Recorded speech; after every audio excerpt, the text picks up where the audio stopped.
Hello મિત્રો, કેમ છો? આઈ હોપ તમે સૌ મજામાં છો. મિત્રો, આ વિડીયોમાં આપણે જોવા જઈ રહ્યા છે તમારા માટે બોર્ડ એક્ઝામ 2026 આવી ગઈ છે અને એમાંય પેપર છે તમારું સંસ્કૃતનું. તો સંસ્કૃતનું તમામ આઈએમપી મટીરિયલ આપણે આ એક જ વિડીયોમાં જોવાના છીએ. A to Z સંસ્કૃત માટેનું જે મટીરિયલ છે, જે તમારે તૈયાર કરવાનું છે, જે પાછલી પરીક્ષાઓમાં સૌથી વધુ વખત રિપીટ થયું છે અને આ વખતે પણ રિપીટ થશે, એવું તમામ મટીરિયલ હું તમને આ વિડીયોમાં આપવા જઈ રહ્યો છું. તો તમારે તમામ પ્રશ્નો સારી રીતે તૈયાર કરી દેવાના છે અને આની સાથે સંસ્કૃતના પાછલી 3 થી 4 વર્ષની જે બોર્ડ એક્ઝામ લેવાની હતી, જે પેપરો સંસ્કૃતના લેવાના હતા, એ પેપરો સીધા જ હું તમને પ્રોવાઈડ કરવાનો છું, સીધા બોર્ડ એક્ઝામના સોલ્યુશન સાથે. તો એનો વિડીયો ચેનલ ઉપર છે, એક વખત જઈને જોઈ લેજો, કારણ કે મોસ્ટ ઇમ્પોર્ટન્ટ છે પેપરો અને મોસ્ટ ઇમ્પોર્ટન્ટ છે આ મટીરિયલ છે, તમને હું આજે આ વિડીયોમાં આપવા જઈ રહ્યો છું. બોર્ડ એક્ઝામ આવી ગઈ છે, અંતિમ તમારા જે શાળા જીવનનું અંતિમ એક્ઝામ તમે કહી શકો છો, 12માની જે બોર્ડ એક્ઝામ છે. આના પછી કોલેજમાં જશો, સૌથી વધુ માર્ક્સ લાવવા ખૂબ જ જરૂરી છે, કારણ કે આ રિઝલ્ટ પછી આગળ પણ તમારે કામ આવશે.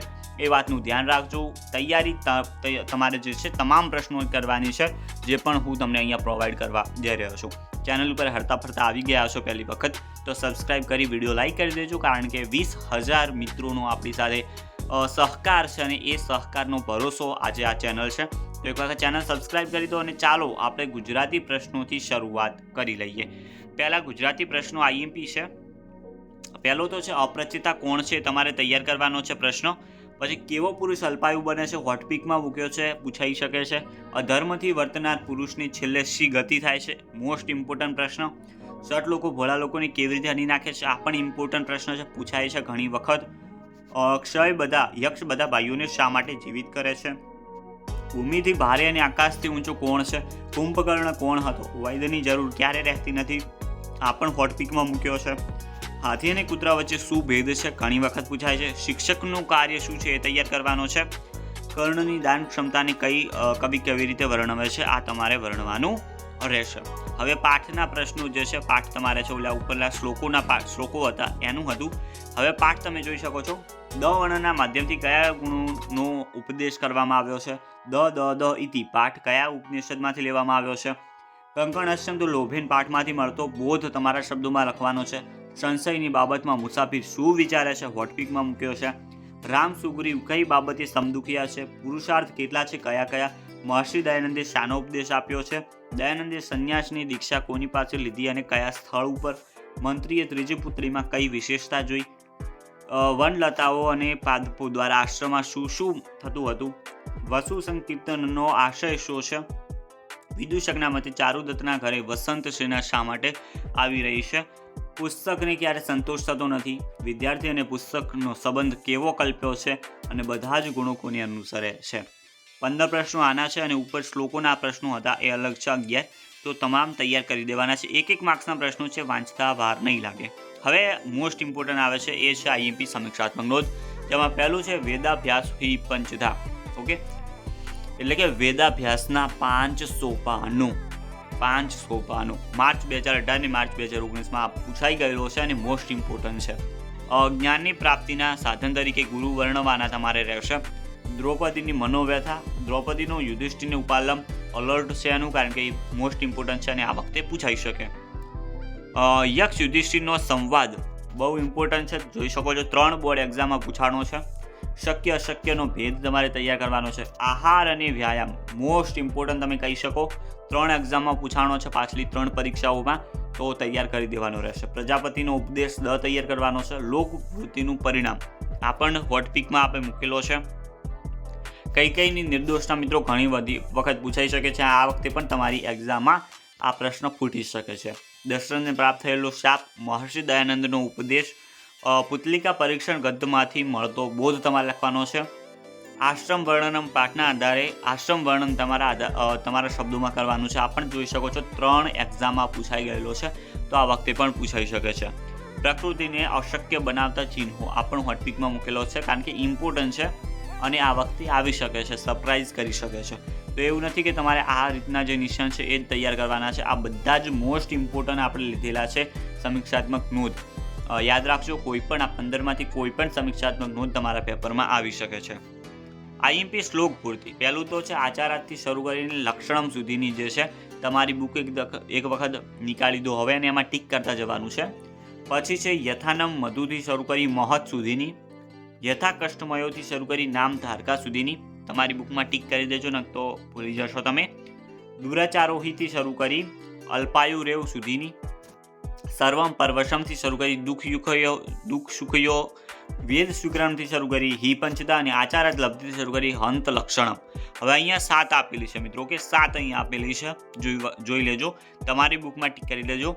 શ્લોક પરથી આમે વધુ તમે તૈયાર નથી કરવાની, બધી તમે તૈયાર કદી ન કરી શકો, પરંતુ અહીંયા જે આ 7 આપેલી છે, આ 7 એવી છે જે ઘણી બધી વખત પૂછાય છે.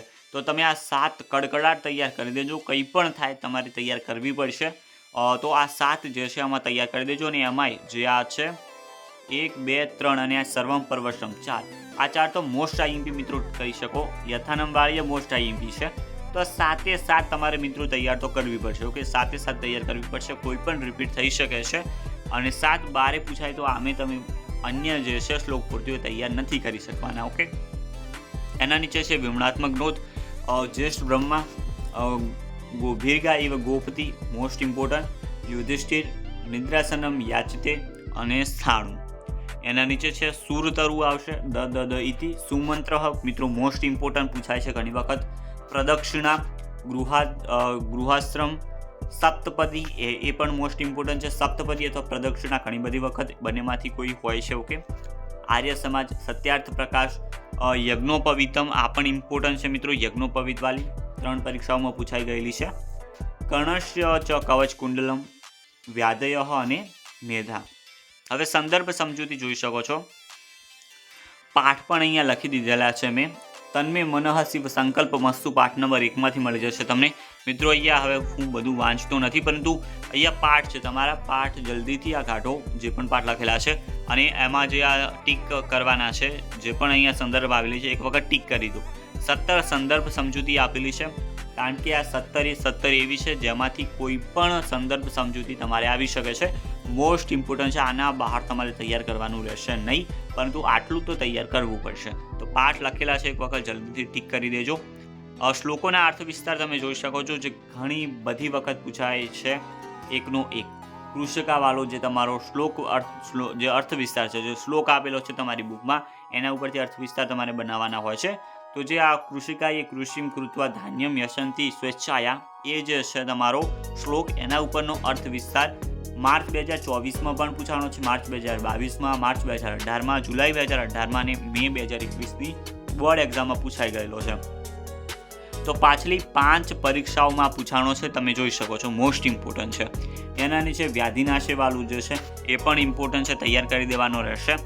ત્રીજો છે યેશામ દે સીતાએવા, એ પણ તૈયાર કરવાનો રહેશે. પછી વિદ્યાદાને સદા રખતા મોસ્ટ ઇમ્પોર્ટન્ટ છે, અલર્ટ પણ આપીએ છીએ કે આ વખતે આવી શકે છે. અને 5મો છે આવિષ્કારામ નવકૃત્વા દુઃખમ પરિહંતદી, એ વાળું તમારે તૈયાર કરવાનો રહેશે. હવે પરિચયાત્મક નોંધ જોઈ શકો છો. પહેલી તો છે રામાયણ અને મહાભારત, આ બંનેમાંથી કોઈ એક તો વસ્તુ આવવાની શક્યતા 70% હોય છે કે રામાયણ અથવા મહાભારતમાંથી કોઈ એક વસ્તુ તમને જોવા મળે. કુમાર સંભવમ મોસ્ટ ઇમ્પોર્ટન્ટ, કારણ કે આ પણ પાછલી 6 પરીક્ષાઓમાં પૂછાઈ ગયેલો છે કુમાર સંભવમ. શિશુપાલ વધન તમારે તૈયાર કરવાનું રહેશે. કાદંબરી મોસ્ટ ઇમ્પોર્ટન્ટ, અને હિતોપદેશ પણ એ પણ હોટપિકમાં મૂક્યો છે, મોસ્ટ ઇમ્પોર્ટન્ટ આ વખત માટે રહેશે. સંસ્કૃત પ્રશ્નો મિત્રો હવે જોઈ શકો છો. એક વખત જેમ સ્ક્રોલ કરું એમ તમારી બુકમાં ટીક કરી લેજો. સંસ્કૃત પ્રશ્નો ક્યાંયથી પણ પૂછાઈ શકે છે, પહેલાં જ કહું છું, કારણ કે 1 માર્ક્સના પ્રશ્નો હોય છે અને એ તમારી બુકમાં ક્યાંયથી પણ જે પ્રશ્ન બનાવતો હોય છે, પેપર બનાવતો હોય છે, એ લઈ શકે છે. તો આ તો પછી ગમે ત્યાંથી આવી શકે, પરંતુ આ 29 જે આપેલા છે એ મોસ્ટ ઇમ્પોર્ટન્ટ કહી શકાય. કે જે બધા જ 1 માર્ક્સના પ્રશ્નો છે એમાંથી આ 29 પ્રશ્નો એવા છે જે પૂછાવાની શક્યતા ખૂબ ઊંચી રહેતી હોય છે. તો આ તમારે તૈયાર કરી દેવાના છે. તો મિત્રો અહીંયા સંસ્કૃતનું મટીરિયલ આપણું પૂરું થાય છે. આઈ હોપ તમે બધી જ વસ્તુ જે છે તમારી બુકમાં ટીક કરી દીધી હશે અને હવે એ તમે સારી રીતે તૈયાર કરી રહેશો. આની સાથે પાછલા વર્ષોના બોર્ડના પેપર આપવાના છીએ, તો એ તૈયાર કરવાના રહેશે. વિડીયો લાઇક કરતા જજો અને ચેનલ સબસ્ક્રાઈબ કરી દેજો. મળીશું નવા વિડીયોમાં. ત્યાં સુધી ગુડ બાય.